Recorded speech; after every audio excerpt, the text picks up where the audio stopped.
mon but, c'était déjà d'aider, mais aussi de sensibiliser les gens à la précarité étudiante, parce que moi, avant, en tant que lycéenne, j'en avais aucune idée. Et c'est en voyant un reportage de longues files d'attente devant des centres de redistribution que je me suis rendu compte à quel point la précarité étudiante était un sujet important et qui avait explosé avec la crise.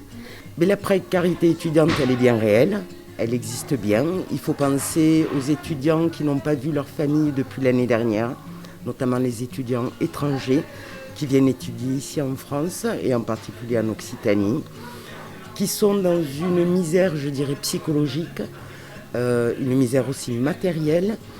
Et aujourd'hui, il y a énormément d'initiatives comme la vôtre qui va leur permettre de leur apporter une aide tout simplement. Il y a d'autres initiatives portées par d'autres associations, par des collectivités également, comme la région Occitanie.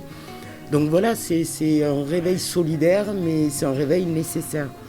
Et c'est très émouvant. On le voit là, et les mots qui sont portés, écrits et tout, ça, je trouve ça, voilà, c'est que de l'émotion. Puis c'est du don. Donc don et émotion, c'est parfait. Là, on est en train de trier les mots que les étudiants ont laissés et on les met sous un bloc.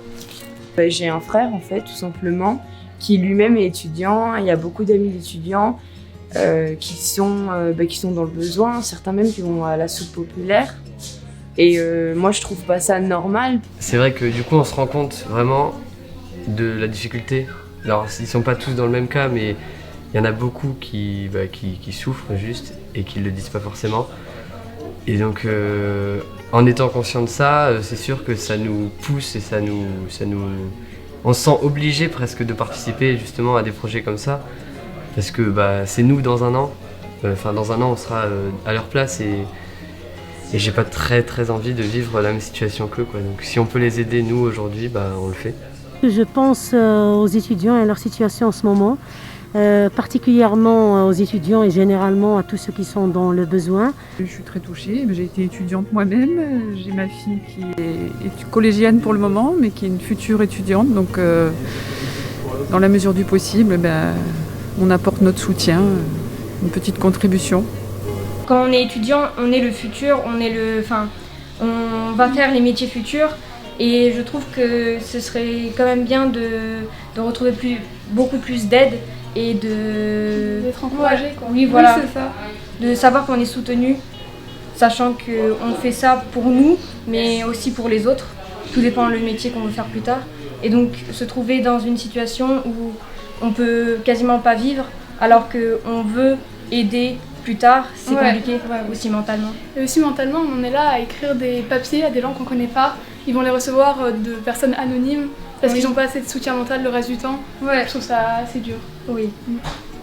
Alors la précarité étudiante, il faut savoir qu'on en parle là depuis le confinement, mais c'est pas que maintenant qu'elle existe. Ça fait très très longtemps qu'on parle de précarité étudiante, depuis les tout débuts, depuis qu'il y a des étudiants. Et on essaie de continuer à lutter pour. Là, on profite un peu de la médiatisation et du fait que la précarité étudiante augmente de plus en plus pendant le confinement, mais on a toujours été là pour lutter contre et on sera toujours là pour lutter contre même après le Covid. C'est pas la vie réelle, c'est pas ça être étudiant. Il y a aussi tout le lien social qui est pas fait, le fait d'aller dans des soirées, dans des bars, de rencontrer des gens, des jeunes de son âge, de parler à des groupes sociaux qu'on connaît pas. Tout ça, c'est pas en train de se passer. Et il va falloir absolument accompagner les jeunes et puis les aider à reconnecter après. La situation en ce moment de certains étudiants, elle est terrible, mais il y a beaucoup d'éloignement, il n'y a aucun lien social entre nous, c'est très compliqué, il y a beaucoup d'isolement et certains étudiants passent toute leur journée dans des petits appartements tout seuls, dans une précarité qui est énorme et terrible.